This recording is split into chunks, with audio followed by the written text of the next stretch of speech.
માળિયાહાટીના ખાતે ગાંધી પરિવાર દ્વારા સમૂહ નિવેદ તેમજ હવન યોજાયું। માળિયાહાટીની પાવન ધરા ઉપર ગાંધી પરિવારના કુળદેવી શ્રી વિજ્જલ આઈ માતાજી તેમજ કુળદેવ શ્રી ખેતલિયા દાદાના સાનિધ્યમાં સમૂહ નિવેદ નું આયોજન રાખેલ છે। તારીખ 22/2/2024 ના રોજ સમૂહ નિવેદ રાખેલ હતા તેમજ હવન તારીખ 22/2/2022 ને ગુરુવારના રોજ ખેતલિયા દાદાના ભક્તિ મંડળ માળિયાહાટીના તથા સમસ્ત ગાંધી પરિવાર ગાંધી ફળિયા તેમજ વર્ધમાન ચોક માળિયાહાટીના ખાતે શાસ્ત્રી આનંદભાઈ થેરાણી શાસ્ત્રોક્ત વિધિ દ્વારા ગાંધી પરિવારનું મહાયજ્ઞ આનંદભાઈ દ્વારા શાસ્ત્રોક્ત વિધિ દ્વારા ગાંધી પરિવારનો મહાયજ્ઞ યોજાયો હતો। આ ધાર્મિક કાર્યક્રમમાં સહપરિવાર સાથે ગાંધી પરિવારે સહપરિવાર સાથે ઉપસ્થિત રહી તેમજ ઉપસ્થિત મહેમાનોનું મહાપ્રસાદની વ્યવસ્થા પણ રાખવામાં આવી હતી। Reporting by Pratap Sisodiya Maliyahatina. શ્રી વિજલાઈ માત કી જય, શ્રી ખેતલિયા દાદાની જય।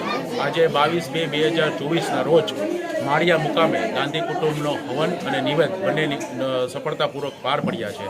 આજે 29 વર્ષથી માતાજીના નિવેદ તથા હવનનો સફળતાપૂર્વક અમે સંચાલન કરી રહ્યા છીએ।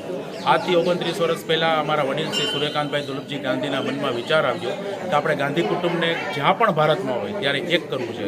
એટલે એક કરીને આજે ગામે ગામેથી મેંદેડા, વેરાવળ, માંગરોળ, બોમ્બે, ચેન્નઈ, કલકત્તાથી લોકો આવી ગાંધી કુટુંબના પરિવારમાં સાથ સહકાર આપે છે।